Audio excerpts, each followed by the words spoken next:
Hello, welcome back to another breaking news update. My name is Jimmy Boyd, and you were watching Boyd News. I want to thank you so much for tuning in today. I've got another update coming out regarding Iran to share with all of you, and we're also going to be talking about Donald Trump, the President of the United States.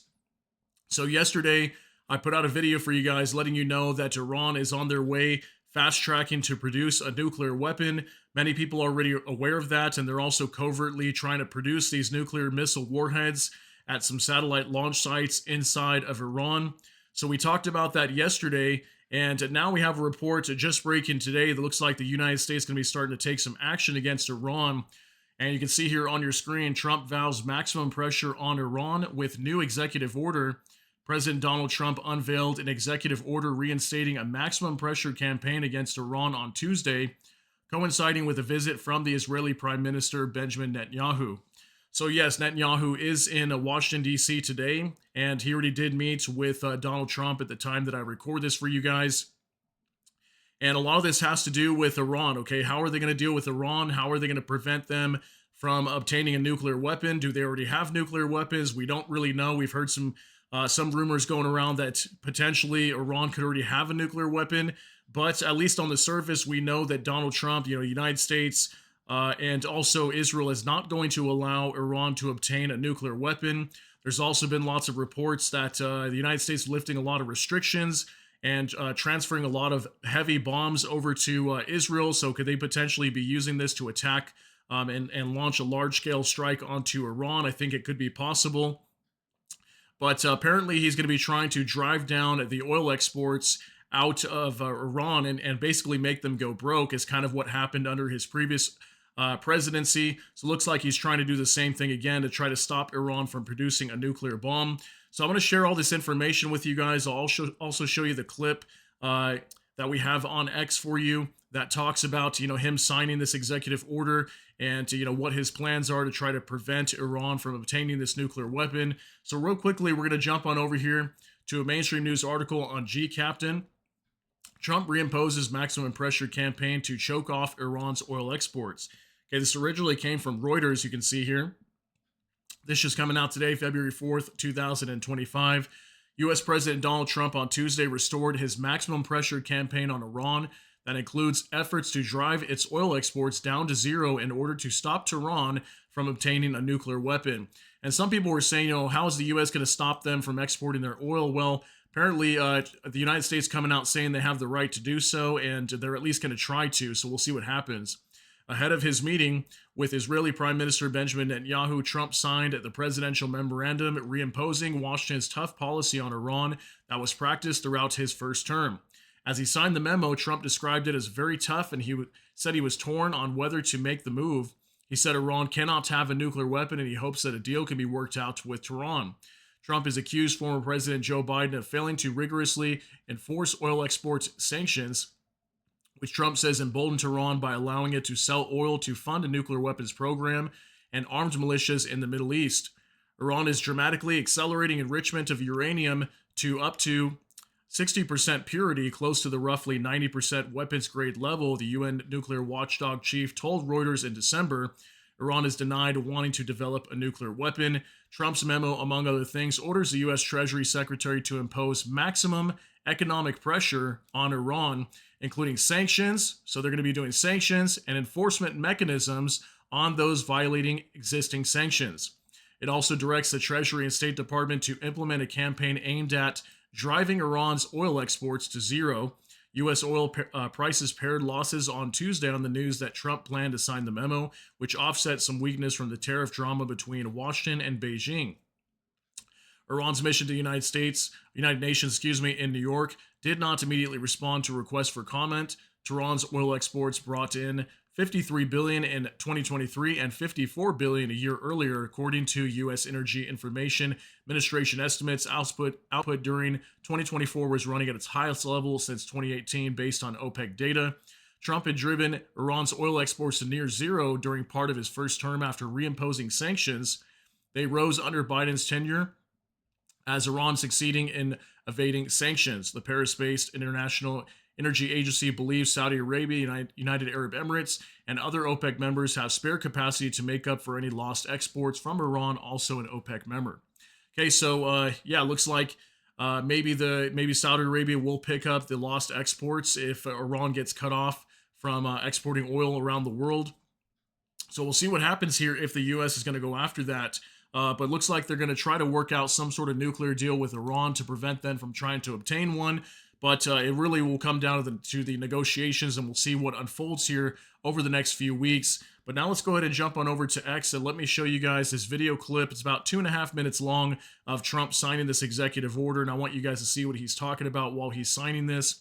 This is from ViceGrad24 breaking. Trump signs a national security memorandum directing a campaign of maximum pressure against the Islamic Republic of Iran. Trump and Netanyahu will discuss joint strategies against the regime in the White House tonight.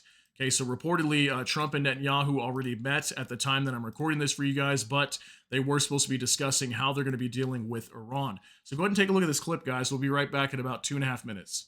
Next, sir, this is a national security presidential memorandum that seeks to impose maximum pressure on the government of the Islamic Republic of Iran.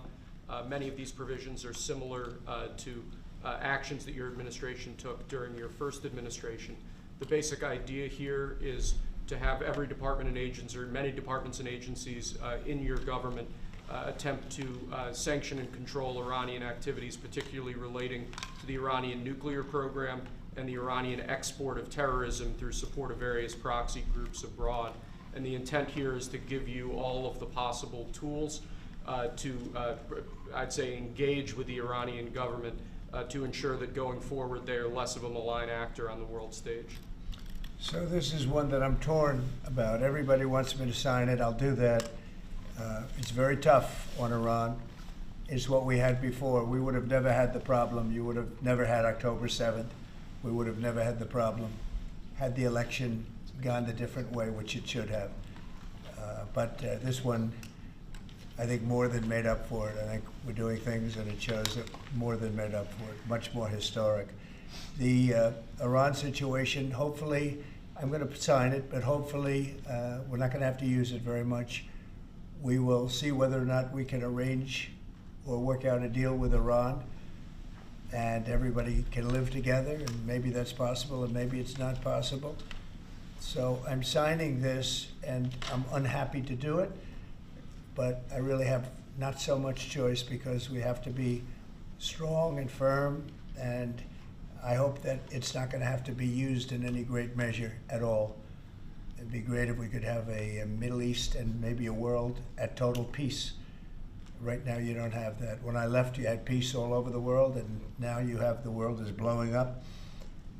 As you know, Bibi is coming in to see me later. Others are coming in to see me. We'll see what we can do. But I'm signing this, and hopefully it will be a document which won't be very important, will hardly have to be used. So what kind of deal would you be prepared to Well, make? we're going to see. I mean, we're going to see.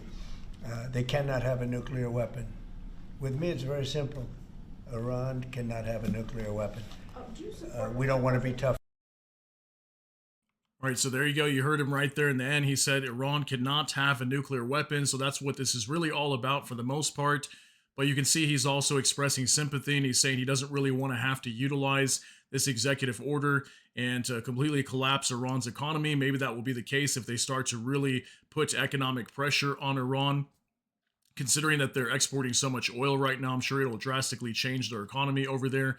But we'll have to see what happens. We'll see if they're able to work a deal out or not. But if you did notice there, he did say that he may or may not be able to work a deal out with Iran. Okay, so we'll see what happens if they're not able to.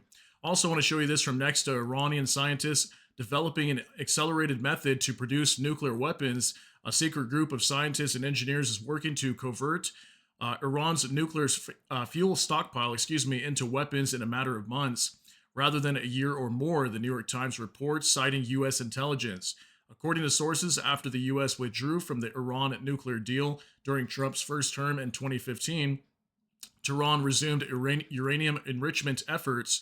Iran now has enough 60% enriched uranium to produce 4 to 5 nuclear warheads, and reaching 90% weapons-grade enrichment would take just a few days. U.S. Secretary of State Marco Rubio stated that the U.S. must increase pressure on Iran in response to Tehran's nuclear ambitions. So this was another report that actually came out yesterday. on February 3rd, 2025, and it was on the New York Times actually. And the article reads, Iran is developing plans for faster, cruder weapon, U.S. concludes. As Prime Minister Benjamin Netanyahu of Israel prepares to meet with President Trump, the question of whether to strike Iran's facilities or negotiate with Tehran appears certain to be under debate. Okay, so just like I mentioned to you guys earlier, the U.S. right now lifting a lot of restrictions to send heavy bombs. I think like 1,000-pound bombs, also 2,000-pound bombs. And I think the 1,000 pounds are going to be saying like 4,700 of those last I checked. So pretty large amount of weapons going over to Israel. Could this be maybe if we see a major war breakout over here? Who knows? Maybe they're preparing for that. But these are a lot of weapons that appear to be withheld under the Biden administration. So Trump was kind of lifting a lot of these restrictions, to my knowledge. But yeah, could we see a major war break out over here? Hopefully that's not going to be the case in the Middle East, and we'll see if the Trump administration is going to be able to work diplomatically with the Iranians and try to work out some sort of deal. But yeah, that was a new report coming out today. Yet again, more evidence that Iran is fast-tracking trying to produce a nuclear weapon. This was another thing that Trump also said that wasn't included in that video that I wanted to share with you guys. This is from Iran International English, breaking.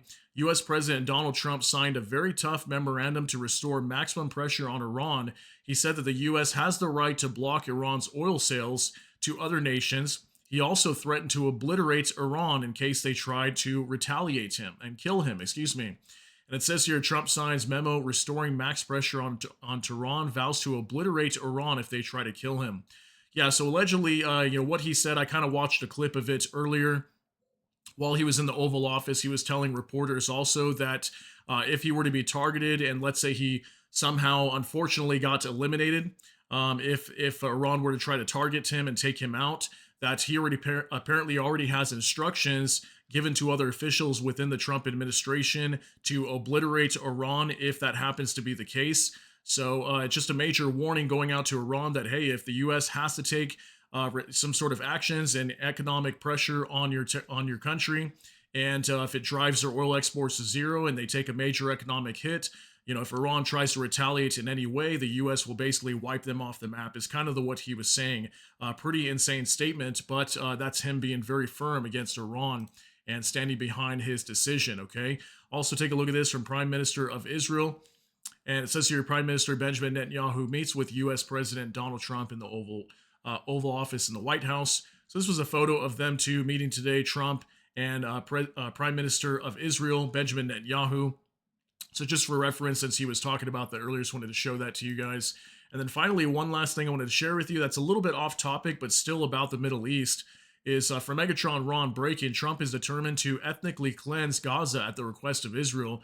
Trump says Palestinians have no alternative but to leave Gaza. He reiterates that he would like to see Egypt and Jordan taking the Palestinians from Gaza. So this was a big topic, actually. Lots of mainstream news was discussing this. Where are all the Palestinians going to go if the war is pretty much at its end inside the Gaza Strip? Majority of the Gaza Strip's completely blown up and destroyed, so these people really have nowhere to go. So Trump is kind of putting pressure on Jordan and Egypt right now to take in the Palestinians that basically have nowhere to go. And I don't know if they're going to demolish the Gaza Strip or what's going to happen over there, but Trump's kind of pushing for that right now. And he's also putting pressure on Egypt and Jordan to take everybody in. And if they don't, he might take some sort of retaliatory measures. So just wanted to give you guys a quick update on that as well. As we know right now, there's a ceasefire in place in the Gaza Strip, and the war is essentially, for the most part, over. We'll see what happens here in the coming weeks, but they're still negotiating the terms of the ceasefire deal. I think they're trying to move into like phase 2 pretty soon. So I just want to give you guys a few updates coming out over here in the Middle East and primarily talk about Iran and what the U.S. is doing to put this maximum pressure effect onto Iran right now to prevent them from attaining a nuclear weapon.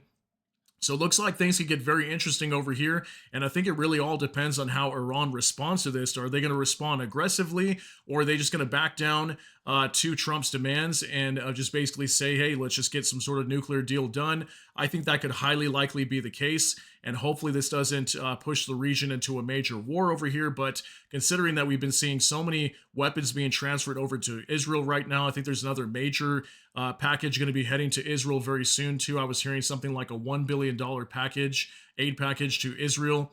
That could be a sign that they are preparing for a major conflict to break out, maybe if need be, but I could be wrong about that. You guys can let me know what you think down below. But I want to thank you so much for tuning in for this update. If you got something out of this, please smash that like button. Also, if you enjoy my content, please consider subscribing down below. Hit the notification bell. That way YouTube can notify you. And with that, hope you all have a great day. Everybody take care and God bless. And we'll see you in the next one.